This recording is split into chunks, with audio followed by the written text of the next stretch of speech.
Let's talk about shitty birth facts. Yeah, so shitty birth facts, specifically as they pertain to the US. So, right here, birth facts right here in the US, and all of the fucked up stuff that goes on. As I think everyone knows out there, my wife is a doula, Hands and Hearts Full doula, Katie Ferretti. And she is someone who is obsessed with birth. She loves birth. She loves all birth facts. It's just who she is. And she'll like spit birth facts at you like it's nothing. Like in the same way I could name like every contestant that's ever been on Top Chef. It's a skill.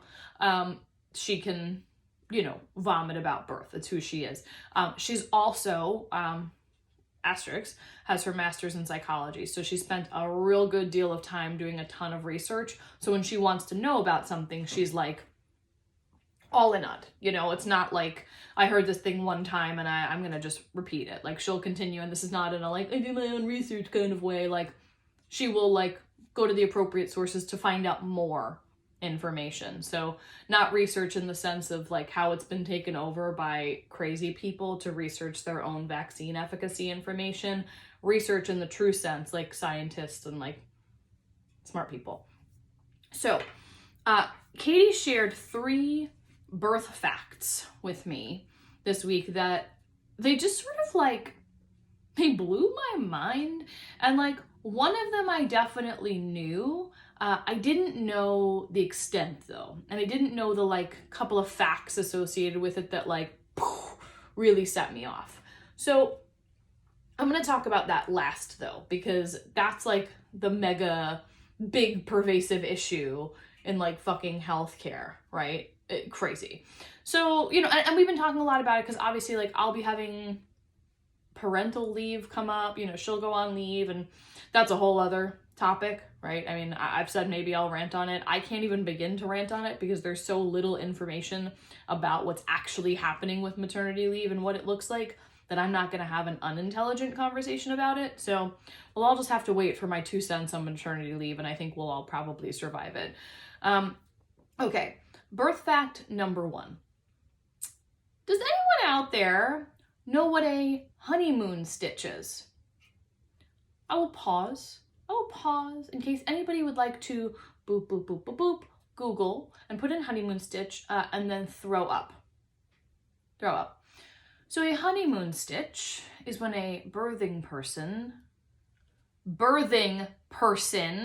that is the correct term for somebody who is giving birth. And if you have trouble utilizing that term, this is not the page for you. It's not for you. It is not a war on women. It is just inclusive terminology to ensure that everybody who's giving birth feels like they are part of the process. That's all it is. Thank you and good night.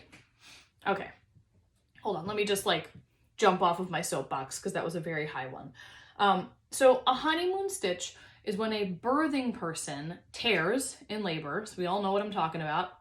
Tears. And to repair the hole, the medical term, the hole, a doctor will do a honeymoon stitch where they stitch them back up tighter than they were prior to even being pregnant or, giving birth. So that way their husband's tiny, tiny penis can still enjoy sex. It is also sometimes known as the husband stitch. What? This birthing person just pushed a fucking turkey out of them, and the doctors are more worried that their tiny dick asshole husband is going to be able to get off inside of them in a couple of weeks, so they sew them up real tight. That's mental. That's fucking crazy. And you know what's even crazier? Is most doctors don't even tell the women that they're doing it. They just fucking do it. And then they're like, oh, it feels weird. And then you know who doesn't enjoy sex anymore? The woman. The woman doesn't enjoy sex anymore because you've altered her anatomy, you fucking idiots. Okay, I got back up on my soapbox. I got all riled up. Let me jump off of my soapbox because we have 2 more facts to get through. This next fact, I think is going to blow everyone's mind. And if it doesn't, it just goes to show how poor maternal health care is in the United States. So I think every woman or every birthing person, see, I can catch myself too. Sometimes it comes out, right? every birthing person, everybody who has given birth and suffers from this issue. And I don't know if that's specific to people who were born women. I don't know where this stems. All I'm going to say is that many people who've given birth, excuse me, I'm still suffering from my cold, if you remember from last week. Many people who have given birth, they'll say, you know, oh my God, I jump, I pee. Oh, I sneeze, I pee. Everything I do, I pee. Well, I gave birth, so I just pee. Do you know that that is not normal? It is not normal. As my wife will tell you, just because something is common does not mean it's normal. Here's how it's not normal and why it's not normal.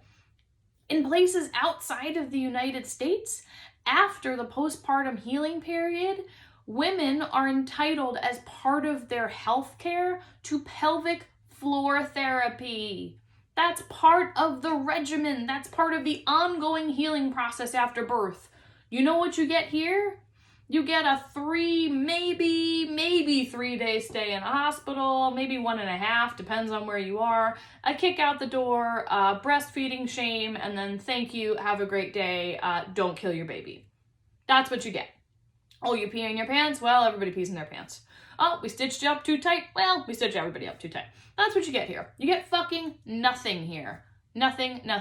You don't even get the time out of work to spend with your baby. And again, I'm not going to rant on maternity leave because it's just not something that's like in my knowledge bank of enough to go off about right now. All I know is that I don't like it. I don't like it. And no one should like it. And no one should feel comfortable with it because it's just getting worse. And I know a lot of people don't want to hear comparisons to other countries and how they do things other places because they're all socialists, right? Everybody's a socialist. Every other country, a bunch of fucking socialists. Why don't you go look at some of those countries and the maternal health care stats and then come back and be like, I didn't want to look at that. If you don't want to look at that, it's because you hate birthing people. It's because you hate mothers. Let's just call it what it is. Okay, now here is the last one. And this is a biggie. Like, none of them are funny. You know, some of them we can be like, ooh, I pee in my pants. Okay, great. This last one is about women of color, specifically Black women. So I was well aware that the maternal health care treatment of Black women was like 1 billion times more poor than the maternal health care treatment than white women. What I did not know was that I think, and this is something you're going to want to fact check me on. I believe the statistic is like 4 out of 5 maternal deaths, something crazy like that, are Black women. So again, fact check me. It's a crazy number. Whatever the actual number is, Black women account for the majority of maternal deaths, like in labor deaths or post-labor deaths, Black women. 2 other things, and these are things I did not know. So first thing, Black women are often encouraged to formula feed. Whereas you're in a bougie-ass white hospital and they're like, okay, mama, you can breastfeed, you got it. Yep, take those boobies out, mama, you got it. In an area where it is mostly Black people, they are encouraged to formula feed. And would you like to know why? It is because the hospital is subsidized by how much formula they sell. So in the lesser wealthy, let's call it, less economic friendly areas, they push formula because the hospitals then make money. So Black women are being forced to formula feed and not encouraged to breastfeed. Not that there's anything wrong with either. It should be a choice for everyone. But they are literally being, forced down the throat to formula feed so these hospitals in these neglected areas can make money. That's number, technically 2. Death rate, formula. And then here's some shit that I actually learned this shit on the Real Housewives of New York. So thank you. Thank you, Real Housewives of New York. As you know, I am a forever Elise Lane fan, and I will be seeing the Countess in concert in a few weeks. They were at a dinner, and a Black woman had said like that the hospital when she was in labor didn't believe how much pain she was in, and they kind of got into this whole argument about like pain management and like, was she mistreated? Is everybody mistreated? And the answer is yes. Most people are mistreated in a birth situation without, a doula and the right like people in the room with you, without the research and the knowledge.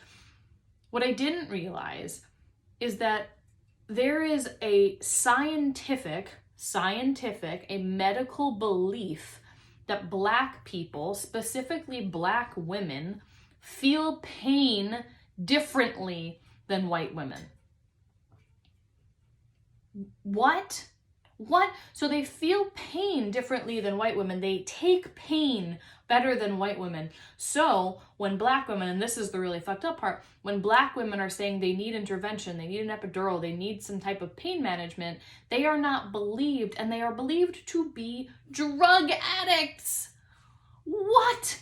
What? These women are in labor, they're giving birth. They're giving birth, and you're saying you can't give them any type of pain management because you think they're drug addicts. That's fucking sick. It's disgusting. It's disgusting. Okay, that's where we're at. That is where we are at today, my friends. I'm enraged. And again, I'm not somebody who's like, ooh, let's talk about the birth experience and I love birth and I love babies and all that shit. That's not who I am. I am, however, somebody who gets really, really enraged by injustice and gets really, really enraged by inequality. And to know that it's so common and it's so pervasive is just disgraceful, and that it's happening every day, and it's happening during a time that should be so sacred for birthing people. You're bringing life into the world, and yet they're the ones getting shit on. That's horrible. It's horrible. So I would actually love, I have an ask for everybody. In the comments, hit me with your birth facts. Hit me with like the worst birth fact you've ever heard. And then we can kind of like, is that a fact? Is that a thing? Hit me with them. I want to know as much as I can about it because I'm horrified. And I think the more we can like list build on all of these horrible birth facts, the better off we'll all be. Okay. Anyway, coming up on Monday, you are going to meet somebody who I love. I started following her a while ago. Her name is Hannah Setzer, and she's awesome. She's a foster mom. She has a disability. She's just wonderful. You're gonna love her. You may know her as Feeding Tube Fitness. She's incredible. So you get to meet her on Monday. Love her, love her, love her. And by now you've heard about the Queer Voices Project. So I'm filming this before I've announced what is actually going on. But by now you've heard it, so pretty exciting. We cannot wait to start airing the performances. We cannot We cannot wait to start raising money for PFY. Incredible cause. Yeah, and that's it. Have a great weekend. Don't be a dick.